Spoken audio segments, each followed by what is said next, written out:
We probably should have put this in the beginning of the episode. We are not medical professionals. No. Nothing we say here should be construed as medical advice. Please call actual doctors. Raising a well-behaved child in this world requires strict discipline and punishment. Today, we will look... No, we will not.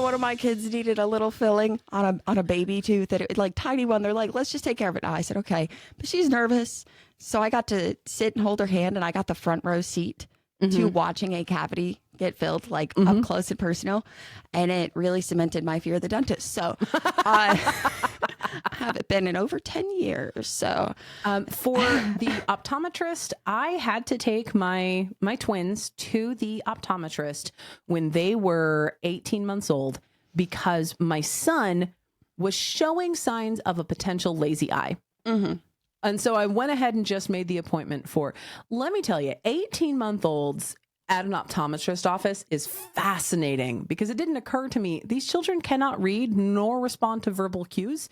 How the hell are we going to assess what they can see or can't see? Optometry is like so fascinating the way they do that work. Actually, I think I went to an ophthalmologist. I am going to fully admit my gap Ophthalmologist is the one you're talking about. Yeah. And I confuse I know they are different, but psychologist and psychiatrist, I will never get in the correct order. Optometrist and ophthalmologist, I will never get in the correct order. So all four of your distinct and important impressions. Words are hard. That's the whole thing. I'm sorry to all of you. But when it comes to bringing your kid to an optometrist, right? Because an ophthalmologist is a higher specialty. Yeah. I might be describing this incorrectly, but most people, when you're going to the eye doctor for glasses, that's the optometrist. That's the optometrist. And, if something's weird with your eyeballs, you're probably going to the ophthalmologist. Yes. And you do want to do that again before they start school, because if your kiddo needs glasses, their eyes are still developing at that time. And so the earlier, the better. So one of my kids got glasses at 5. Maybe 4, somewhere around there. And then another one is actually, we're picking up her first pair of glasses this week.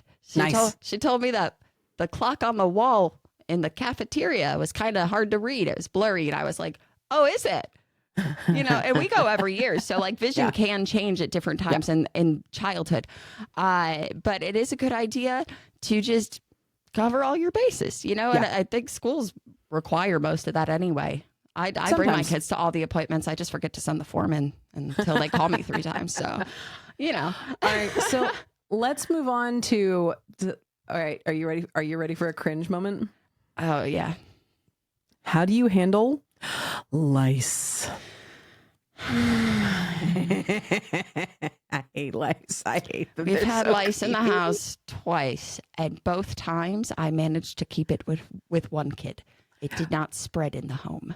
We have had lice twice, but at the time, both times, we only had one child.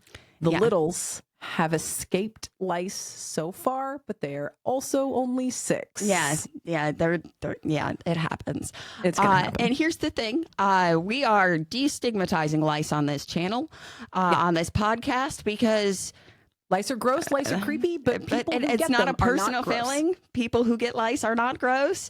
It is nothing to do with who you are, how dirty or clean you are. They're a pest. And they find their way. Honestly, they like clean heads. Yeah. They do.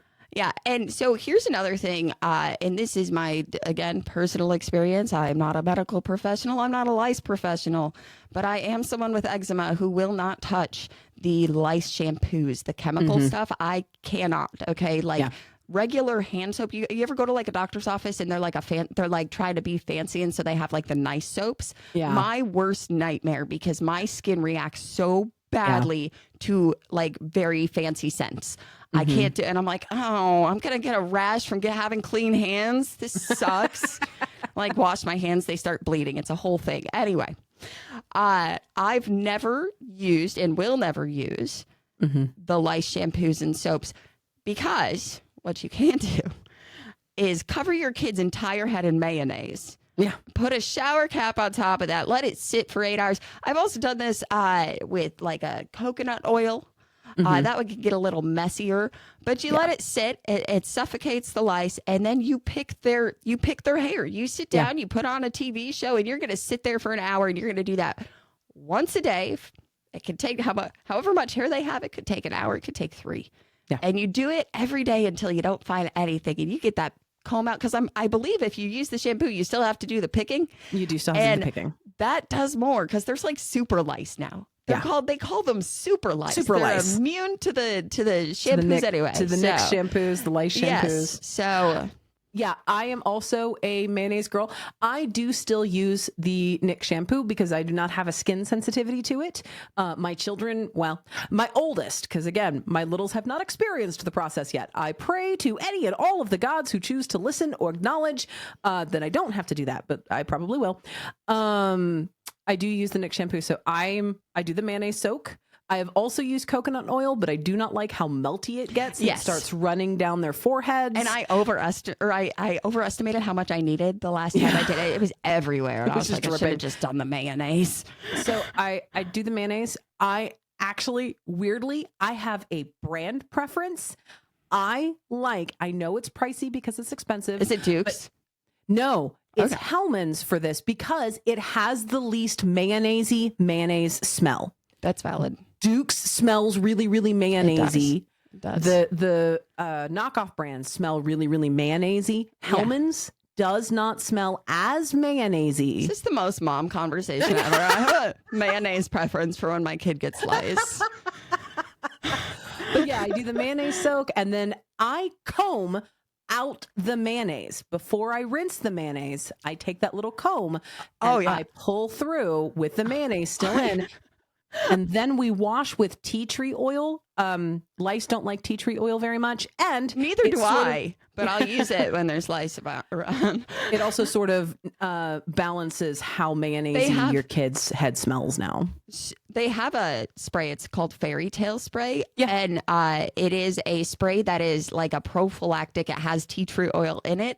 And so rosemary too. Yes. And if you hear there's lice in your kid's classroom, you spray it on them. And if you just never want to deal with lice, you don't want to wait to hear that there's lice, just use that spray. If you can tolerate the smell of tea tree oil, some of us really hate it.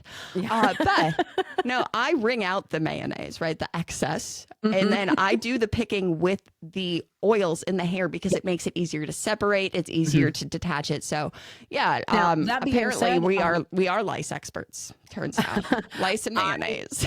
I 100%.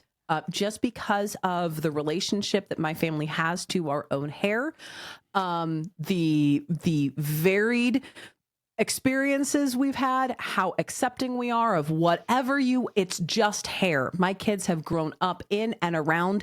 It's just hair. That's just how our family works. That is not true for everyone. Some people find incredible value in their hair for a lot of different reasons. My family is not one of them. So when we get lice in the house, the first thing that happens is cue balls or pixies.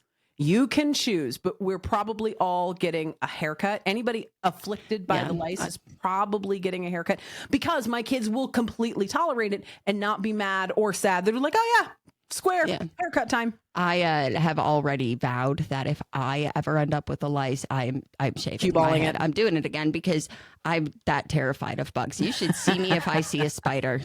Nope. And that was my kid. The last one to get lice was like, what do lice look like? I said, when I am positive you are lice free, I will show you a picture of one. We're not doing this right now.